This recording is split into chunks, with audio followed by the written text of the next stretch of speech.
I've gone back through the archives of TikTok questions, Instagram questions, random questions, and even private messages to see some of my favourite, and I've put them into a list of 50, and I'm going to answer them all today. There's going to be a random mix in here, and this is all down to my opinion and things about me and things that I like. So if you don't like it, I don't really care. Let's get into it. I don't think you have to list every day. You don't have to do anything. You're still going to get sales if you price well, you have a good item. Listing every day though puts you into good routines, and it means you're going to put more stock on eBay to sell it. Simple as that. So if you want to get in a good routine, you want to move more stock, you want to make more money, list every day. Free ship versus plus ship. I just did a TikTok on this. What works best for you? I don't think there's a thing that you have to do. Yes, eBay recommend it, which is generally what you probably should do, but it doesn't actually work like that for everyone, and there's pros and cons to both, which I have touched on. If you do want to see it, jump over to the TikTok and have a look, but I can touch more on that. Shit, no. If anyone knows me knows I have a pretty strong opinion on courses. I have nothing against it. There is nothing wrong with doing a course. There's nothing wrong with a paid course. The issue that I have with courses are the people that do it. They've been reselling for 5 minutes and then they think they're God's gift and they start charging people money because they can't actually make the bloody sales themselves. So I say if you're new to reselling, avoid the bloody hell out of courses, or be 100% sure the person you're doing the course actually knows what they're talking about, because some of the ones that are getting around that I've seen doing it are absolute dog shit. So, and that's not berating anyone in particular. There's so many people trying this course method, and I think it's the biggest form of scam there is. There's a couple in particular in Australia that have even tried that. So if you're new, seriously, please avoid it. There's enough free information out there, even just on the eBay app. I don't have a particular favorite, and I assume this means resellers. Obviously, I love all the Aussies except for one. I just think there is one particular one that is a bit of a scumbag. I enjoy them all, and I think anyone that puts himself out there, good on them. Well done. Hats off to you. As long as you're not milking it and trying to basically cash in on people following you or giving you like terrible information. Everybody gives shit information. We all give shit information at some point, and a lot of people give great information, absolutely helpful. I run a SKU system where I have all my clothing items are sort of skewed from, they're basically in boxes, box one, and then item one bagged up, ready to ship. So racks and racks of that, and then I'll do the same to separate the shoes. Now I do the same with toys, and then some of it's just chaos on shelves. But yeah, that's basically a pretty simplistic skewing system. Not really, like I've got my stall, which is, you know, couple of thousand bucks a month extra. I've got Depop, which I barely use. I'm selling an item every couple of weeks on there now. I had a little patch where I tried to get back into it, but I just don't rate it. And I've started utilizing Facebook a bit more, so I'm putting a little bit on Facebook this year. I'm looking to bundle up a lot of stuff and move it, because that's going to be a big goal of mine, to get stuff moving. Currently, I have 3 active stores. I've got my public one, which I share everything that I pick up and buy and sell that goes through that is on this channel. Other store that sells all brand new products for adults. And then I have another one that's just kind of unique in the things that I put on there. It's just kind of trialing and testing different things, and it's just a way to keep it to myself, keep it away from anyone and everything, and just, you know, there's just some random stuff on there. It's nothing major. I'm not making big bucks on it. It's just a bit of an experiment, a bit of a play.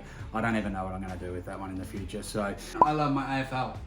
AFL space, anything from vintage, player issue, and I think that just comes down to basically because I collect it, so if I'm able to pick it up, then I'm stoked. Like, literally if I sell something and I make 10 bucks or break even, I don't care, which is bad business, but it's just the love of it. And that's where I think that kind of shows you're passionate rather than just doing it for money. I don't really care about money when I get in that space. I see it, I've got to buy it because I love it. How do I store toys? Some stuff I shelve. I've got stuff on the shelves here. And then now what I'm doing, I'm literally just listing, bubble wrapping it, packing it in a box, and then the box system for the toys or anything that's small in the small box space goes 001, 002, and so on and so forth. Unlimited numbers, it'll just keep going. That's all I'm doing with them. Yes, I do use a spreadsheet. My wife Kate made one up for me that's pretty simplistic. It's basically money in, money out, all my expenses, all my write-offs, all that sort of stuff that I give to my accountant, and then he just deals with it. So Most expensive item, that's all this question said. I assume it's like sold. So I'm gonna go with that, either sold or bought, but I assume it's like, you know, what I got back. Which is a footy jumper, naturally. It's the stuff that I love. I did get $1,200 on a football jumper once that I paid $20 for. I was reluctant to sell that. It was an 80s piece. Also flipped a caravan very early days. It was like something that I bought that I was going to renovate. I did do a little bit of work on it. I think I made a couple of grand on that, I want to say. And I was like, I sold that right before the, or just as COVID hit. The one up there in the sky is fine. That's all I really use these days. Like I have my shed lighting on, but I have a skylight in the shed. And with that natural light, I've worked out, if I go out and take photos from 8 a.m. right through till 11 a.m., they look beautiful. There's nothing wrong with it. So there's absolutely nothing wrong with it. Just try not to get too much sunlight because it'll make it kind of look funny and inconsistent to what it actually is. You do have to be careful with the sunlight, but seriously, if you're very new, don't even bother spending money on lighting. I'd definitely be in the wildlife space somewhere. Well, you can probably hear all the birds out there. I absolutely love that sort of thing. I wanted to get into like wildlife conservation, at least constipation, rehabilitation and caring and all that sort of stuff. And it's still on the cards. It may probably happen. It's basically a zoo here as it is. So yeah, that's probably all that I'd want to do that's in my head at the moment. Oh mate, this is like asking children. Your favourite children. Last year I got the Aaron Norton Match Worn Retro. I was very happy to get that. That's the most I've spent on a jumper too, along with the Cody Waitman one the year before, the retros. So I'm going to claim that as one. Maybe my Bonts. A Libra Indigenous that I got in 2019. He got the 3 Brownlow votes, and that was kind of ended up being like a gift from Eli for my 30th birthday. So that's one that that's the last one I'd ever sell. I've also got my grand final jumper, a 1980s Doug Hawkins. Mate, this is a shit question, move on. That's easy. I don't want to work for a boss again. I like doing my own thing. I love the flexibility. I've got a family to care for, and I get to spend more time with them by doing this. So if I can continue to do this, I don't have to deal with the boss, and I get to care for my family and spend more time with them. And life's too short to be getting bossed around by somebody. So that's all I need. If I start lacking motivation, I've got to think, hang on, if I don't get these sales this week, if I don't bring home the bread, you can go back and paint walls, you prick. Comes down to this. It takes a lot of time and research and years of experience to get the knowledge of what you can and can't sell. So this was referring to shoes, and she said she had a bunch of Nikes or something that she couldn't move for 18 bucks, new. But there was no clarity on what actually was there. So you got to take into perspective the different models, the different sizes.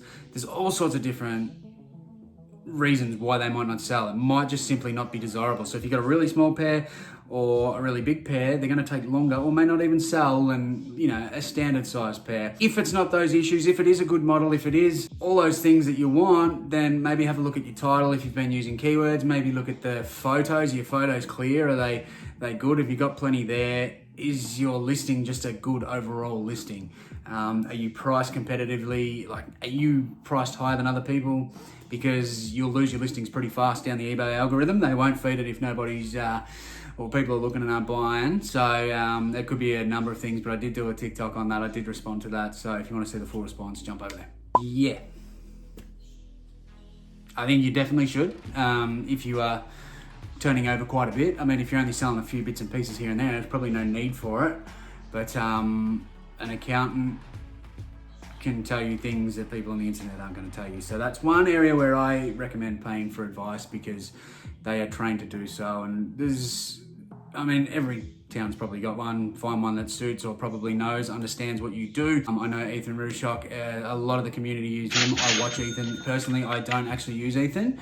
I wish I met Ethan years ago because I would have, knowing that he understands the resale game very well. But I already had, prior to actually meeting Ethan, an accountant, and he's good. He does a good job. So I stuck with him, and that's the only reason I don't use Ethan. But I know a lot of people talk and speak highly of Ethan, and he is on YouTube too. So if you are looking for that sort of advice in those areas around tax and stuff, seriously, don't get it off just YouTube resellers.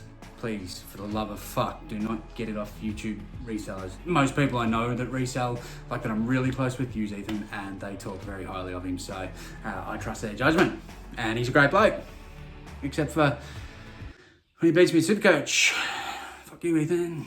Have to pay tax, and do you pay tax? Yes, I pay tax, and then if you get to that 70,000 threshold or whatever it is, you pay GST, which I do. I pay all my taxes, as everyone does, and as you probably should too. But once again, I don't talk numbers like in that sense. I don't talk about tax. Jump over to Ethan. Yeah, there's no point in not having them on, because your customer, in knowing so, can just open an item not described, which is worse for your account because you can get little defects and all sorts of things. So I'd have it on. It's up to yourself probably whether it's free or not. I do free returns now. I never used to. I didn't like the idea of free returns, but now, you know, since doing it, it hasn't changed too much. So I do free returns. I have no issues with that, and eBay prefer it if you do that. Pay less attention to people on the internet and the things that they're getting.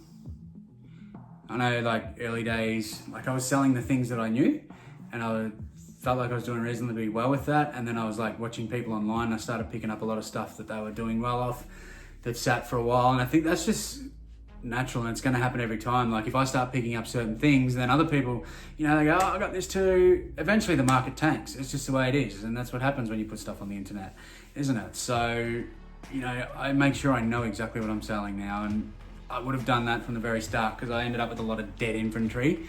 And that's nothing against the people that were giving that advice, because they were actually very knowledgeable people, some of them, I think. But markets change. Shit changes all the time. Like, fuck no, something that's worth nothing now could be worth a heap in 12 months, and it's a matter of finding it before the majority do, because it's not just the YouTubers or the TikTokers that are going to give it away. People talk about it in all the reseller groups, all the resellers buy it, and then the market's tanked. But yeah, I wouldn't watch all these pricks that are on YouTube, especially that diary of a flipper asshole. He's a fucking maggot, isn't he? Organisational tips. You are asking the wrong person. I am very heavily diagnosed with ADHD. I've been medicated for a few years now, and it does help, but I'm still very unorganised. I've got things going on everywhere. I'm really bad at it, and I'm fixing that this year. I hope I am. I am working on that. I've got a few different things in place, and I'm actually going to take everyone on the journey and talk a little bit about ADHD. So if you do want to see a bit of that stuff, let me know. Once again, I'm not a medical professional either, no accountant. Fucking, I'm useless, aren't I? But I'm going to share a bit more of my journey and how I'm sort of helping myself with that. And hey, it might help someone else, because every second person's got ADHD these days, aren't they? Ooh, butterfly! Organisation and distractions, and probably the bookwork side of things. I hate bookwork. I hate doing my spreadsheets. I don't know. It just does me head in, numbers and paperwork and all that shit. Sometimes I put that off for weeks, and then I'm just like, I've got to play catch up, and that's probably why I hate it so much. So if I got my organisation skills around my spreadsheets better, then I'd be probably laughing. I've spoken about this heaps, and this is, in my opinion, I'm happy to have a death pile, or whatever you want to call it. It doesn't mean you should have one. That's totally up to your business model and how you operate. The way I look at it, I'm not going to turn away stock purely because I have stock at home. I still want to be continuously sourcing, and as long as I have, and this is where my organisation skills are okay, I think, because I'm pretty passionate about it, that my inventory management system is good enough for me to have stock on hand. They say you can't sell it if it's not listed, but if it is actually going to get listed, then it's okay. If you're just pushing shit to the back and never going to list it, then maybe that's bad, a bad death pile. Maybe get it listed and then go and get some stuff. But for me personally, I make sure it all gets done. If it's not, it's gone. And that's the key to it. People that sort of sit there and tell me not to have a death pile, I've gone on about them. Yeah, it's not dead money. It is not dead money if it's going to get listed. I need backup stock. I need stuff there for, like, I have people that help me and stuff. I don't want them to come in one day and go, Oh shit, the op shops are dry this week, I'm waiting on my wholesale, I got nothing for you, go home. that's fucking ridiculous. So smaller stores and people that sort of side hustle and things like that, yeah, probably don't have a death pile, but if you're trying to expand and operate on larger numbers, which I'm sort of still trying to push and get bigger and bigger as big as I can, I definitely need the extra stock there. Thought I'd mess with the trolls too. Not a flex, ripping off charity. I hope you feel good about stealing from an op shop. I'm a bit of a cop out here, I've got like 3 similar ones, but these are all TikTok, toxic. There is so many parasites on TikTok, god damn it, they do my head in. But they're fun to rev up, they push the algorithm and then they don't realise that as soon as they troll me, they get pushed more of my fucking content and other resellers, which is absolutely fantastic. There's nothing wrong with buying something for the price that's been asked for it and then making a little bit of money. I think there's something wrong about that. I don't know, bad luck. Gonna keep happening. Of course you bloody can, there's plenty there. I still do really well and there's so many people selling within the similar niches as me in my local area and they're hitting op shops the same day as me and we're all still coming out with stuff. I have no issue with it, like, it is what it is. People say they get gifted it for free and then they put the prices up and it's for charity and blah, blah, blah. Sometimes we get gifted stuff for free and then we put the prices up. What's the difference? They've got overheads as well. Some of their staff are paid. It's the way of the world. They've got all the different things that they've got to pay themselves. Everything's going up. It is what it is. There is some that are actually ridiculous. Like it does my head in when they get something that they have not researched and they think it's worth this amount and they put bloody eBay price. You know, we all know what that's like, but I have no issue with it. And the more energy you use on complaining about the op shop being too expensive and actually whinging about it and posting in Facebook groups, that's just negative energy building up in yourself and nobody wants that. Move on, next op shop, see what you can find. Weirdest thing I've sold. We've got a rubber bum and fanny now. Yeah, probably that. My policy's set up for different countries because you're going to pay more based on where it goes, like UK compared to US. And like I just sent a parcel to Argentina that was quite expensive. So I do have a few different ones there for that. But it's basically flat. I don't do calculated. I just basically do flat rate to an extent. But most of the stuff I sell international is smaller. So I don't have too many issues. I have brand new shoes, went for $18. What's your see? I've already done this one. I'll add a spare one at the end, all right? I'll make one up. Salvos or Vinnies? Vinnies. I love both, but Vinnies is, down here, some of the Vinnies are great. Savers or Churches? Oh, that's hard. Oh, Savers or Churches? I love the Churches that are, because they're so cheap, but there's way less in them. Savers, like, I've plucked out such good high-end stuff. Like player issues and rare toys and games and stuff. So yeah, you got to pay a little bit more, but I'd rather quality over, you know, the lower price point. So I'm gonna go with Savers. Photography, I use my iPhone. I don't see the need for another camera. I think iPhones are as good as anything these days. It's fine, I put it straight on. I list from my phone. There you go, that's the extra question. I had a question because a lot of people asked that and it wasn't on here. Phone lister, computer lister, phone every bloody day of the week. I find that easier. That is always a personal preference. It's because I use them more. I find them way easier to operate. That's just me. I think the majority would go for the laptop, but that just comes down to who you are and what works better for you. It'd take me probably 30 seconds to 1 minute quicker per listing to do it on my phone than what it would on the laptop. I hate fucking laptops, they shit me. So yeah, there we go.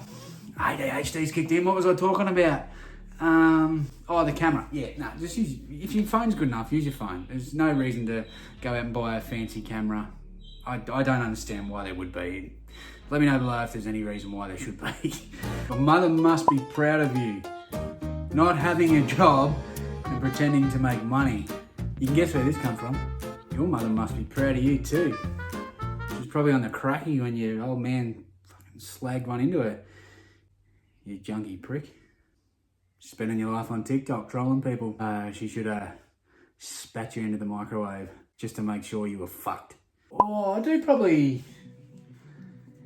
I don't know, a couple a day. A lot of my toys go overseas, so a lot of the vintage toys is generally like the higher end stuff usually always goes international. I don't move much here locally.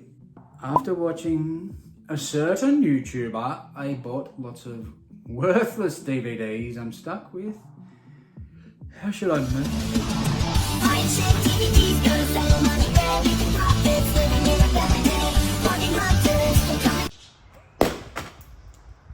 Maybe contact that said YouTuber and see if they'll buy them off you. If they like them, they must be worth something. See if you can get your money back on them. Give them away for free on Facebook or Gumtree. You can run them as an auction and just take the whatever you get for them. You can run them through a local auction house. You might get a little bit more for them doing that. Something that I've been doing, like I'm trying to get out of like low cost sales, like lower DVDs under 20 bucks and stuff. I've just been bundling random stuff together and just taking whatever I get, you know. Sold a few bundles for like 20 to 30 bucks. They won't make me profit, but it's a little bit of money back and they're gone. It's stuff that I've got either for free or really cheap or out of storage units. They've just been sitting there for ages and it's like, I'm not going to sit there and wait to bundle them up because I'm not a DVD guy. So I've just been kind of just doing random bundles rather than bundling the whole series together. I don't know, that's an option too. I've been moving a few and they've been okay, so yeah, you could try that. This is a hard one, but I'm gonna have to say Small Soldiers. I assume this is my favorite rather than resale value, so I'm just gonna say my favorite, which is Small Soldiers, Street Sharks, Biker Mice from Mars, Master of the Universe, Teenage Mutant Ninja Turtles. I really watch cartoons. I mean, I used to, which would be similar. It'd be like Biker Mice and Street Sharks. I loved Real Monsters, Ren and Stimpy, Rocko's Modern Life, Rugrats. As I got older, probably, well, Simpsons. I do rate The Simpsons and Family Guy. That's all I can think of. Yeah. Oh, we're doing some fun ones now. Favourite food, Dim Sims. Favourite movie? This has nothing to do with reselling. My favourite movie, unless I mean, what's my favourite movie to resell? Which I don't really have one because I don't know what's worth money. Fuck, I don't know. There's heaps. Let's go with The Exorcist. The Exorcist, Shining, Thing. Con Air. I love Con Air, even though I do only like the horror comedy genres. But Con Air, I don't know. There's just something about that I like. Same with Armageddon. I think that's great. And Green Mile, but that's a Stephen King one, I guess. Yeah, I don't know. It's not really relevant. Favourite bands and singers. Yeah, these are the fun ones. All right, I'm going to do this quick. Favourite bands are definitely Alter Bridge, Nirvana, Metallica, Alice in Chains. I love a broad amount of music from heavy to soft. Rob Zombie's probably one of my favourites. Which, yeah, it said singers as well. It's like Rob Zombie, Miles Kennedy. There's so many. I love music. I've grown up, born and bred around music. So if it's actually good, like metal or rock, I'll probably like it. If it's doof or rap, I'll probably rather listen to a fart. I get asked just a bit. There's modern ones, so a lot of people just say, you know, if there's a GPS pouch, it's a player issue. Not necessarily, like it could be a prototype.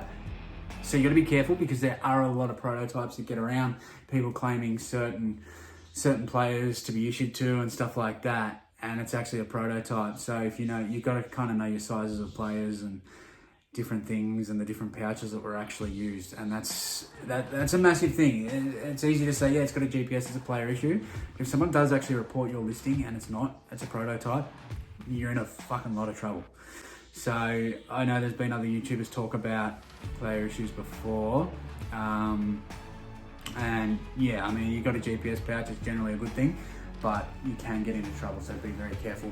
But generally the pouch means yes, sublimated, so the numbers in the material and stuff, that's from 2010 onwards. That's when like the GPS pouches came into it, and well, sublimation had been around a bit longer.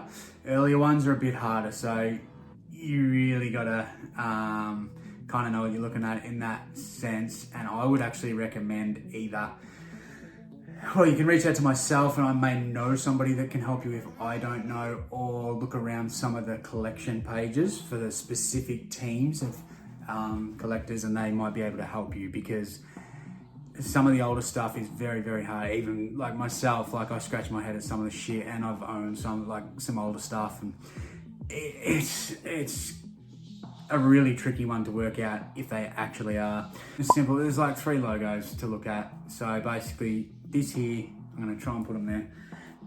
Year 2000 onwards till now. This here, this is from 1990 through to 1999. Prior to that, it was VFL, and you would run them with that. So those are your tags, but they do make retro remakes. It's like the first 18 reserve, do like reboots of all the old stuff, which will showcase some of these logos, so just be careful that it isn't modern made. Basically, you look at this shirt, I get asked this so much, and you've got this double line of stitching here on the bottom, because this is a modern shirt. And just because it's not single stitch doesn't mean it's not vintage. There are vintage shirts back in the early 90s that were double stitched. I've got stuff there. Just a lot of them were single stitched. Basically, the single stitch is just the one line of stitching. Back then, that's just how they did it. And if you do find single stitch, 9 times out of 10, it's probably an older shirt. However, they are modern bootlegs, like Rocks and I think those Thunder tees and stuff. They do single stitch shirts. They are modern bootlegs that you'll get at like Vic Market and stuff. Be kind of careful with that. You can sell that stuff online, just don't list as vintage, because you'll get a kick up the bum. I think Bike Mice from Mars is about to take a massive leap. I have like a really big collection of that at the moment, and I don't want to part with that until I see what happens with this new movie. Ryan Reynolds is doing a movie. I don't think the movie will be great, but it's going to bring back all those nostalgic feels. I'll bring out another toy line. I think they did one in 2006. I think they're going to do another one probably this year, next year, whenever it is. And I think the old stuff is going to get snapped up, and then people are going to be looking for it, and it's going to get resold. It's just this sort of thing that does happen. You see it with a lot of things. I feel like it's not going to go up heaps, but I feel like some of these figures are worth 20 bucks, 30 bucks, might go up to 50, 60 bucks. That's a prediction. And complete stuff will go for really good money, but it'll be a very short period of time. I've seen this happen in so many different markets, even stuff that haven't made movies, just for certain things, whether different things have sort of been put onto streaming platforms or whatever. I see it all the time, and I'm pretty certain this is going to happen again. I might have ruined myself by telling a couple of you people out there, but I think it's really going to take off, the Bike Mice from Mars. A few shoes. Really, like, DVDs do my head in. CDs, DVDs, that sort of media. I'm over it. It's not for me, and it's not because they don't make money and they're a bad niche. Anyone that knows those markets do really well out of them, and that's the problem. I haven't researched it enough. It's not because of the market, that's just on me. I've thought about it. I don't think I would. Like, getting out there and trying to lob shit off. Like, I've got my cabinets at the Vintage Collectibles Market here in Ballarat. If that's what you're referring to, I guess it's a similar thing, which that's open every day through the year. I guess that is very similar, but I wouldn't do like a flea market or anything unless I really had to get rid of stuff. But I'd probably rather just do the garage sale rather than lagging shit all the way over town. And relist and sell similar. A lot of people do it. I don't really know what you're asking with thoughts. So I'll just give you any thoughts on it. What I meant then was, I don't know if you're asking if I do it or if I believe it works. Okay, I believe it works, and I do it. But I think people obsess on this a little bit, that they think they're going to be a millionaire by doing this shit. And I hear a lot of people discussing it and putting a lot of time into it. I do it to fix listings. I'll fix listings, so if it's stuff that's sat there for a long time, I'll pull them down. I'll adjust anything that needs adjusting. I'll research the market, make sure that, I'm not too high anymore, and then do a sell similar, get it back up the charts. And generally, yes, I'll get the sale, but that's purely because the listing's better than what it was the first time, or I've corrected the pricing. And then I will do sell similars in bulk. So if I do sell similar, I'll do all of one product. So, you know, I'll do 50 to 100 pairs of jeans, or I'll do 50 to 100 men's jumpers, AFL, whether it be toys, video games at once. So it's the one product, and I'm kind of taking up the search results on those niches. So I am an everything store, and yeah, that's why I do that. It will draw the eyes at the one product, and then if there's multiple there, they'll look at the rest. And then because I'm getting those clicks or the buys, people will tend to buy more from those specific niches. And that's why you probably notice sometimes when you list, say, 20 odd books and you haven't sold a book in 6 months, and then some of the older listings start selling because people are starting to click. And the way the algorithm works, eBay will show you stuff that you've been looking at. So if someone's looking at the books in your store, then they'll start showing you other books. So I will use it for that, but I don't do it to, you know, people say it's like adding new listings into your store. That's far from the truth, because it's not. You're just bumping the chain. So you're going to help yourself get a sale, but you're not actually adding any more value to your shop, because it's the same items in there than what was already in there. It's the same value, probably less, because you've had to mark it down because you didn't sell it the first time. So I don't think do it just purely to get listings up. I think, yes, it'll help boost a lot of stuff, and that's the only reason I do it. And the last one, speaking of everything stores, niche store versus everything store. This is a stupid question. Sorry, that sounds like I'm insulting you. This just depends what you're doing. Like, I've got nothing against either. A niche store is great for if you've got a couple of products or one product or something that you know a lot about, a shitload about, and you can make money off that and turn it. Great. You've got this continuing repeat customers coming over and over again. An everything store, I'm not going to leave something on the shelves that's going to make me $100 purely because I'm only a clothing seller. I'm only a DVD seller. If I know it's going to make me money and it's not, you know, it's got a good sell through, there's nothing wrong with the product, I know how to list it, blah, blah, blah, I'm going to pick it up. So I'll always have an everything store, a garage sale store, whatever the hell you want to call it. There are certain things I don't pick up anymore, like bigger, boxier items, say puzzles and video, bloody board games and shit. If they're not going to make me $50, I can't be bothered because they sit for a while. I've got to package them. They just annoy the shit out of me. So I just leave them there. I don't need to get that stuff. But I mean, if they're going to net me $150, $200, I'm not leaving the fucker there, am I? It's absolutely ridiculous. And some people say that, like, I've heard of like, someone was saying in a stream ages ago that they have a different store for every type of product they sell, and some of them are fucking like similar shit. That makes no sense to me because, once again, as I mentioned, you start searching jeans, come to my store, it's going to show you all of my jeans. Maybe a couple of other random bits and pieces. If you're searching for toys, it's going to show you me toys. The algorithm, that's how the algorithm works. It'll show you the things that you're after. So I think an everything store's fine. I don't think you need to have multiple stores. The reason I have one niche store is purely because I sell adult related products and I don't want that in an everything store. It's a little bit out there, so it's a bit different. It would look kind of weird selling new dildos alongside fucking He-Man toys and shit. A bit musty. You know, harm-free, butt plug. Doesn't work, does it, Humph? Yeah, that's why I do that. That makes sense. But when it's all pre-owned products, like I think clothing and toys and shit like that you're going to find in a garage sale, it's going to be fine. But you ain't finding too many butt plugs in garage sales. Are you? Are you? Maybe we'll have a garage sale. Let's have a some stuff.